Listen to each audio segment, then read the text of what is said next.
Hey there, YouTube friends. Cheddar here, back with another video. First off, hope you're doing well and that you're having a good time.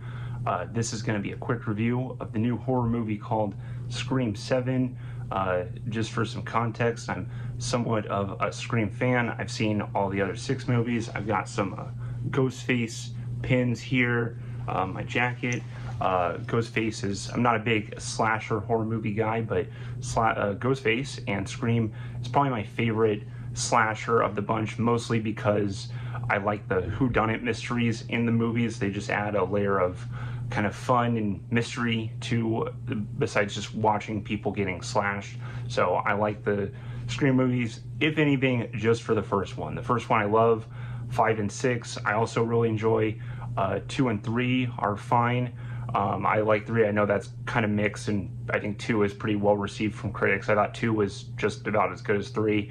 4 has been my least favorite one so far, and now we have Scream 7. So I'll go through this, no spoilers, just to tell you or give you an idea if you should go see the movie or not.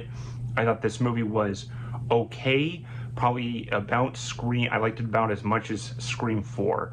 Maybe a little more, but also at the same time a little less.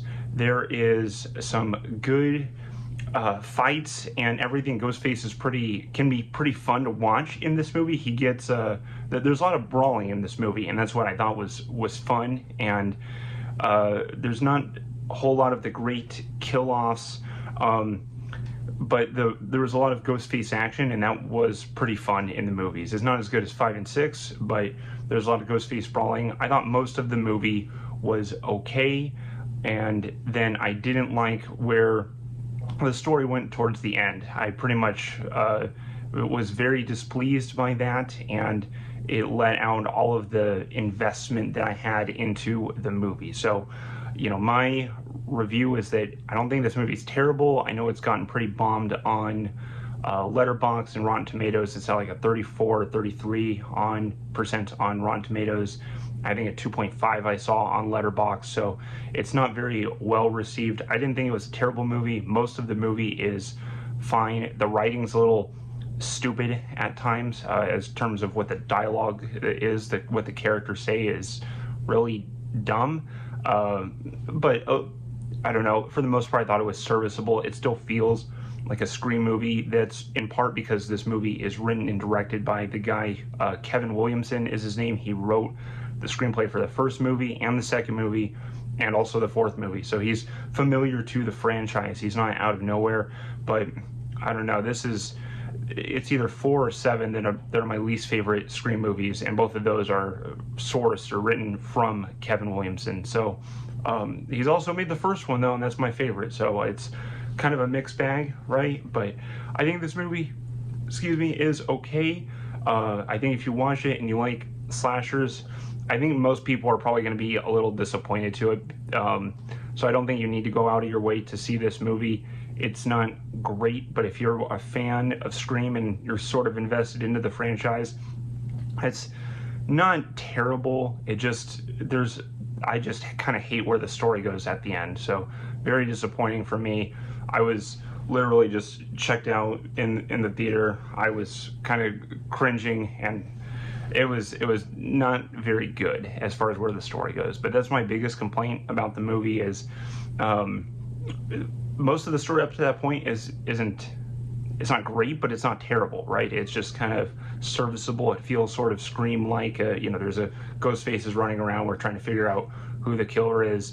But it wasn't as brutal as 5 and 6. 5 and 6 had a brutality to them that was just made the movies more intense. And this one was fun to watch because Ghostface gets in so many brawls, and there's people, he looks like he gets beat up at a few points, but it's entertaining to watch, and he just keeps coming back. So he's like a relentless force, and you're trying to figure out, are there 2 killers? Is there 1? What's going on? And so most of the movie still has the Scream, I want to say engagement, where you see Ghostface, you're watching, wondering who he's going to come after, I liked a lot of the brawling in the movie, where there's just Ghostface having like bar fights with people, and he's very present in the movie. It's also cool to see some of the old cast come back, particularly Stu Macher, one of the characters from the first movie. I don't know if I don't want to say any spoilers, but he's one of my favorite characters from the first movie. But I wish there was I just wish the story went in a different direction, because this without saying too much, there's always a person or persons behind the Ghostface mask, and what makes Scream so interesting to me is the killers and their motivation. And why I love the first one is because, in my eyes, the killers are scarier in Scream 1 with their masks off. Once you see who they are and see how psychotic and crazy they are, and you kind of know the context of the rest of the movie that's happened, the killers are scarier without the Scream masks. And so it sort of levels up the story of Ghostface, Scream 1 with Ghostface. Like, he's scary because you got this masked killer running around, but then when the killers take their masks off, I think they're scarier than with the mask on. And no other movie, 2, 3, 4, 5, 6, 7, has had quite that same effect. Five sort of did, and that's why I liked 5 a lot. 5 is my second favorite one. But this movie, sorry to cut to the chase, this movie has my least favorite Ghostface killers out of any of the 7 movies. So once the killers are revealed, I was like seriously rolling my eyes. I did not like it. I was not happy with the story. It felt like all the ideas that I had in my head of like, oh, it could be this guy, it could be this guy, it could be this guy, it could be these girls. It felt like all those were better ideas than what they actually did.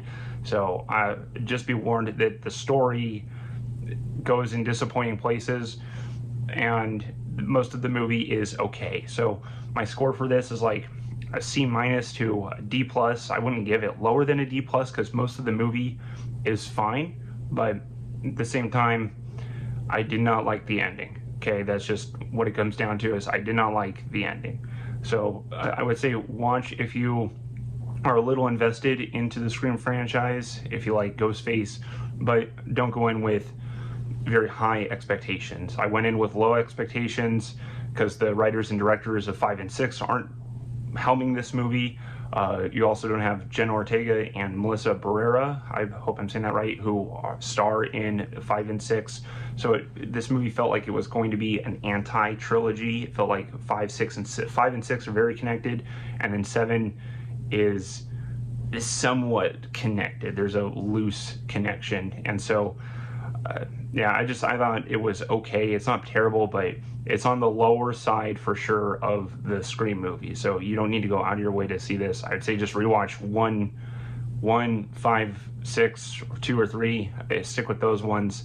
This one belongs with 4 at the bottom of the Scream tier list. So I have done a Scream tier list before, and I put 4 at the bottom. I think I gave it a D. I don't think I gave it a C. And I'd probably stick this one, Scream 7, I don't know, D+ or C-, somewhere around there. I don't really care. I don't want to watch it again. So that's about the area that it belongs. But again, it's not F tier. It's not terrible. There's some cool Ghostface action in here. So you should enjoy that. But let me know if you're interested in the movie, or if what your favorite Scream movie is, or what your favorite scary movie is. Let me know in the comments if you like. But I appreciate you listening to me talk about Ghostface and Scream. That'll be all for this review. You take care out there. Have a good one. Cheddar out. Goodbye.